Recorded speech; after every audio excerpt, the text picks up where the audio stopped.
Happy women's day in advance. Women's day ആയിട്ട് നമുക്ക് rice paper paneer veggie pockets ഉണ്ടാക്കുന്നത് എങ്ങനെയാണെന്ന് നോക്കാം.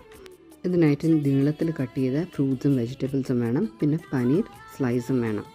ഒരു പ്ലേറ്റിലേക്ക് ബട്ടർ തടവിയിട്ട് അതിലേക്ക് റൈസ് പേപ്പർ വയ്ക്കുക. അതിൻ്റെ മുകളിൽ വെള്ളം സ്പ്രേ ചെയ്ത് ഒന്ന് സോഫ്റ്റാക്കി എടുത്തിട്ട് അതിൻ്റെ മുകളിൽ നടുവിലായിട്ട് ഫ്ലവർ പെറ്റൽസും കട്ട് ചെയ്ത ചെറിയ വെജിറ്റബിൾ പീസസും വയ്ക്കുക.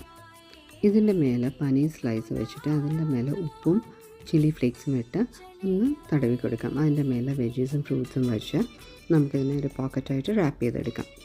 ഈ പോക്കറ്റ്സ് 2 മിനിറ്റ് സ്റ്റീം ചെയ്തെടുത്താൽ ഇറ്റ്സ് റെഡി. ഗ്രീസ് ചെയ്ത പാത്രത്തിലാണ് പോക്കറ്റ്സ് വെച്ച് സ്റ്റീം ചെയ്യേണ്ടത്.